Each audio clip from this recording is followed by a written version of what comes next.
Hello everyone, स्वागत है students आपका हमारे यूट्यूब चैनल में। तो स्टूडेंट्स, आज की वीडियो में हम डिस्कस करेंगे एक्सटीमल से रिलेटेड कुछ ऑब्जेक्टिव टाइप के क्वेश्चंस। तो सबसे पहला क्वेश्चन है कि फॉर द फंक्शनल, ये हमें फंक्शनल दिया जा रहा है, द एक्सट्रीमल इज। अब क्या पूछ रहा है, हमें कर्व की बात नहीं पूछ रहा, कर्व की टाइप पूछ रहा है कि जब आप इसके एक्सट्रीमल निकालोगे जो आपका वाई कर्व निकल के आएगा वो इनमें से स्ट्रेट लाइन होगा, पैराबोला होगा, सर्कल होगा या कैटेनरी टाइप का बनेगा। ठीक है, तो यहाँ पे अप्रोच तो वही रहेगी अगर इस तरह से क्वेश्चन पूछा जाता है।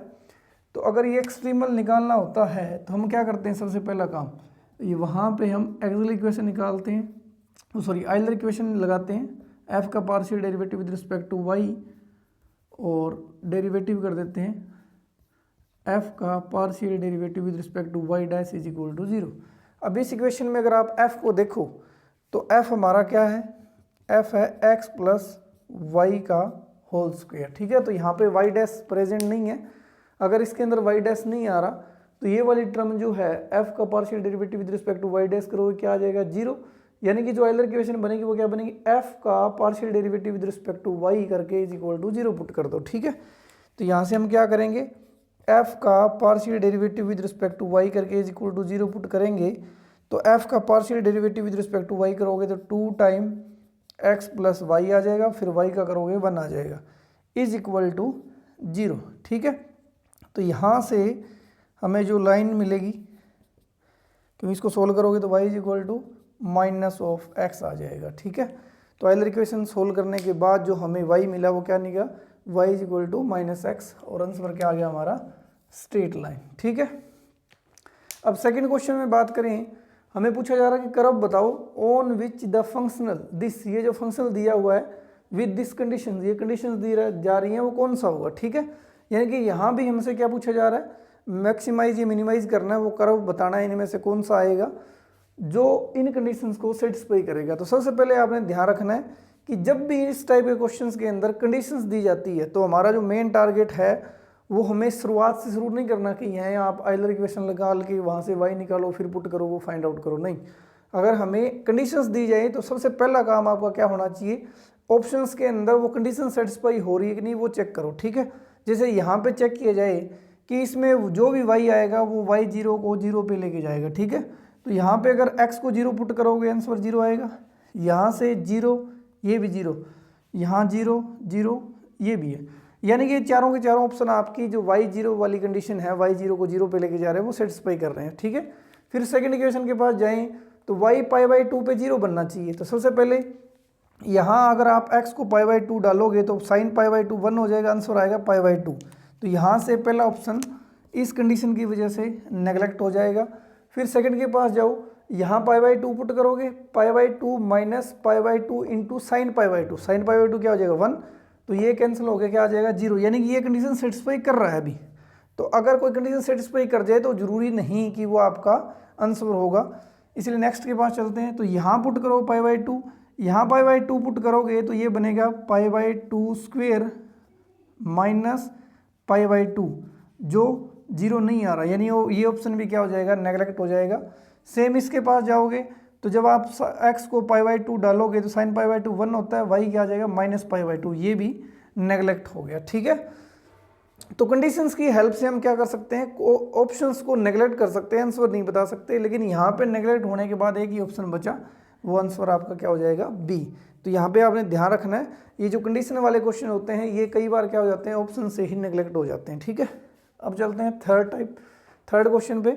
तो यहाँ पे वही क्वेश्चन फिर पूछा जा रहा है कि फंक्शनल दिया हुआ है, एक्सट्रीमल बताओ जो इन कंडीशंस को, बहुत सारी कंडीशंस दी हुई है। देखो तो ये थोड़ा टिपिकल सा क्वेश्चन लग रहा है, लेकिन सेम काम अगर हम करें बाय ऑप्शंस वाला तो यहाँ पे सबसे पहली कंडीशन उठाओ कि y 0 पे 0 हो रहा है, तो सारे के सारे ऑप्शन y 0 पे 0, ये भी 0 पे 0, ये सारे 0 पे 0 तो हो रहे हैं। ठीक है, अब हम उठाते हैं y -1 पे 1। तो पहले ऑप्शन के अंदर अगर ध्यान से देखें तो जब आप इसके अंदर y -1 पुट करोगे x की जगह तो ये आएगा आपका -1/6, अंदर से यहाँ -1 -6 +1, 1 से 1 कैंसिल, माइनस से -6 1, यानी आंसर दे रहा है। ये जो पहला ऑप्शन है सेकंड कंडीशन को सेटिस्फाई कर रहा है। ठीक है, अब बी के पास जाएं तो यहाँ आप क्या करो, y के अंदर x को -1 पुट कर दो तो ये आएगा हाफ, यहाँ आ जाएगा 5 + 3, यानी कि ये आएगा आपका 4। तो यानी y -1 पे 1 नहीं आया, तो ये ऑप्शन नेगलेक्ट हो गया। अगर हम थर्ड क्वेश्चन की बात करें, थर्ड ऑप्शन की बात करें, तो यहाँ क्या आ जाएगा y की वैल्यू, जब आप x को -1 पुट करोगे तो -1/3 -1 -6 + 1, 1 से 1 कैंसिल, यानी ये आया आपका 2, यानी कि सी के अंदर भी -1 को पुट किया तो 1 नहीं आ रहा। फिर चलते हैं फोर्थ ऑप्शन के पास। तो यहाँ पे x को -1 डालोगे तो ये आएगा -1/6 -1 + 6 -1, तो यहाँ से ये कितना बचा, 6 - 2 4, यानी -4/6, यानी कि ये ऑप्शन भी आपको -1 पे 1 आंसर नहीं दे रहा। ठीक है, तो सबसे पहला जो टारगेट आपका ऑब्जेक्टिव को सोल्व आउट करने का, अगर कंडीशंस वाला क्वेश्चन हो तो उसके अंदर आप क्या करोगे, ऑप्शंस के अंदर वो कंडीशन जरूर डाल के देखें, क्योंकि वहाँ से बहुत बार क्या होता है, ऑप्शन डायरेक्टली नेग्लेक्ट हो जाते हैं, जैसे इन क्वेश्चंस के अंदर हो रहा है। ठीक है, अब नेक्स्ट क्वेश्चन हमने लिया स्टूडेंट्स द फंक्शनल, ये फंक्शनल दिया हुआ है, इसके अंदर आप देख पा रहे हो 2 टाइम डेरिवेटिव भी आ रहा है, कंडीशंस दी जा रही हैं और एक्सट्रीमल की बात कर रहा है। ठीक है, तो एक्सट्रीमल के लिए सबसे पहला काम तो वही कि हमें आइलर इक्वेशन पता होनी चाहिए इस एफ के बेसिस पे। ठीक है, अगर आप यहाँ आइलर इक्वेशन लगाओगे तो यहाँ हायर ऑर्डर डेरिवेटिव वाली लगने वाली है।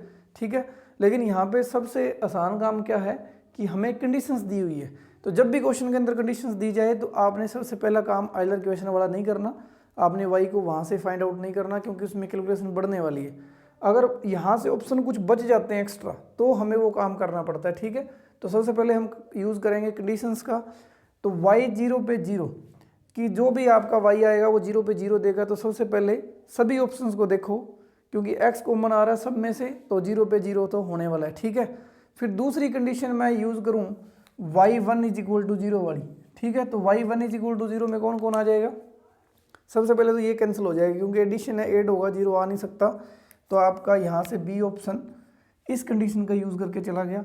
फिर अगर आप यहाँ पुट करते हो 1 को, तो 1 पुट करने में 5 - 3 आएगा, ये ऑप्शन भी चला गया। ठीक है, तो ये दो ऑप्शन आपके चले गए एक कंडीशन से। y0 पर सब जो ऑप्शन थे सारे के सारे y0 पे 0 आ रहे थे, लेकिन y1 = 0 वाली कंडीशन से दो ऑप्शन नेगलेक्ट हो चुके हैं। ठीक है, अब अगर इन दो ऑप्शंस की बात की जाए तो उसमें हम करेंगे y' 0 वाला काम। अब y' 0 पे 1 आना चाहिए। अगर मैं इसका डेरिवेटिव करूं तो ये आएगा आपका, y डेरिवेटिव करोगे तो ये आपका आ जाएगा 2x - 1/2।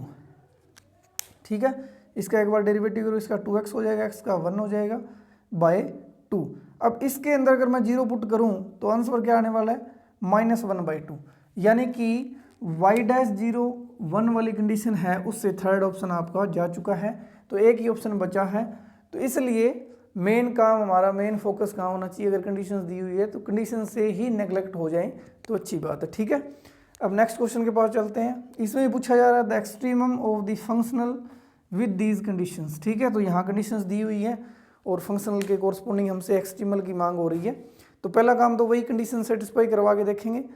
तो y 0 पे 0 आना चाहिए, ये भी 0 देगा, ये भी 0, ये भी 0, यहाँ भी 0, यानी कि पहली कंडीशन चारों के चारों ऑप्शन आपके सेटिस्फाई कर रहे हैं। ठीक है, अब दूसरी कंडीशन को देखें तो क्या दी जा रही है कि 1 पुट करने पे 1 आएगा। जब आप x को यहाँ 1 पुट करोगे तो sin² π/2 आएगा, sin π/2 पे 1 होता है, 1 आ रहा है। ठीक है, यहाँ 1 पुट करोगे तो यहाँ भी π/2 1 आ गया, यहाँ भी 1 आ गया, इधर से 1 प्लस यहाँ से क्या आएगा, इस ऑप्शन को अगर ध्यान से देखो sin πx/2 दिया हुआ है जो, तो इस ऑप्शन के अंदर अगर 1 डालूं तो sin पाई पे 0 हो जाएगा, तो 0 1/2 आ जाएगा, यानी कि ये ऑप्शन आपका नेगलेक्ट हो जाएगा, एक ऑप्शन नेगलेक्ट हुआ है। अभी तक 3 ऑप्शंस बचे हुए हैं हमारे पास जो कंडीशन से नेगलेक्ट नहीं हो रहे। ठीक है, अब हमें क्या करना पड़ेगा, आइलर इक्वेशन लगानी ही पड़ेगी। अब अगर इसमें आइलर इक्वेशन लगाओ तो f आपको नज़र आ रहा है y² + 12xy। ठीक है, तो यहाँ पे हम क्या करेंगे, f का partial derivative with respect to y minus derivative करेंगे f का partial derivative with respect to y' = 0। जब आप f का partial derivative with respect to y करोगे तो 12x आएगा, माइनस डेरिवेटिव कर दोगे y' का तो 2y' = 0। तो यहाँ से जो हम मिलने वाली है इस आइलर इक्वेशन जो डिफरेंशियल इक्वेशन बनी हमारी, वो क्या मिलेगी, 12x minus 2 time Y double derivative is equal to 0।